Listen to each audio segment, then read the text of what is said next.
నంద్యాల జిల్లా శ్రీశైలం దేవస్థానంలో మహాశివరాత్రి బ్రహ్మోత్సవాల్లో భాగంగా దేవస్థానం ఈవో మాట్లాడుతూ ఈ నెల 12వ తేదీ రాత్రి 7:30 వరకే ఇరుముడి కలిగిన స్వాములకు మాత్రమే స్వామి దర్శనం ఉంటుందని తెలిపారు. అలాగే క్షేత్రంలో 12 కోట్ల హెల్ప్ డెస్క్ తో లోను ఏర్పాట్లు చేస్తామని వెల్లడించారు. భక్తులకు బ్రహ్మోత్సవాల సందర్భంగా ఎక్కడ అసౌకర్యం కలగకుండా మెరుగైన సేవలు అందించేందుకు అన్ని రకాల ఏర్పాట్లు చేస్తామని తెలిపారు. మహాశివరాత్రి బ్రహ్మోత్సవాల సందర్భంగా వేలాది మంది భక్తులు క్షేత్రానికి చేరుకుంటున్నారని ఈ నెల 10 మరియు 11 తేదీల రోజుకు 8 బస్సులు నడపబడతాయని, అలాగే 12వ తేదీ నుంచి 16వ తేదీ వరకు రోజుకు 10 బస్సులను నడపబడతాయని జరుగుతుందన్నారు.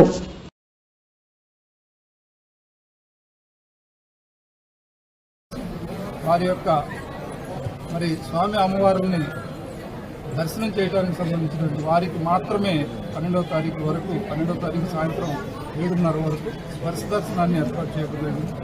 శివస్వాములందరినీ కూడా మేము మీ ద్వారా కోరుకునేది, ఒకసారి స్వామివారిని స్పర్శ దర్శనం చేసుకున్నాక మరలా రాకుండా ఇతరులకు అవకాశం కల్పించడం ద్వారా సామాన్య భక్తులు కూడా ఎక్కువ మంది వేల మంది వస్తున్నటువంటి వారిని ఎక్కడా కూడా అసౌకర్యం కాకుండా ఏదైతే మనం భక్తి శ్రద్ధలతోటి ఈ మహాశివరాత్రి 11 రోజుల పాటు జరిగేటువంటి ఈ బ్రహ్మోత్సవాల్లో ప్రతి భక్తుడు మల్లికార్జున స్వామి వారిని, రవరాంబ అమ్మవారిని చూసి వారి యొక్క కరుణా కటాక్షాల కోసం మనం ఏదైతే ప్రయత్నం చేస్తామో ఆధ్యాత్మిక వాతావరణం సేవ కోసం, అదేవిధంగా భక్తులకు మెరుగైనటువంటి సౌకర్యాలను కల్పించే వాటిలో మేము నిమగ్నమై ఉంటాం.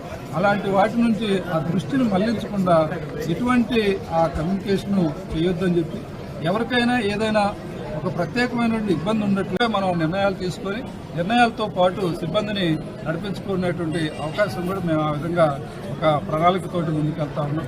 అదేవిధంగా 46 కూర్చోవడానికి కానీ ఉన్నటువంటి దాన్ని ఈ సంవత్సరం 15,000 మంది ఒకేసారి భక్తులు ఉండటానికి సంబంధించినటువంటి ఏర్పాట్లు చేయడం జరిగింది.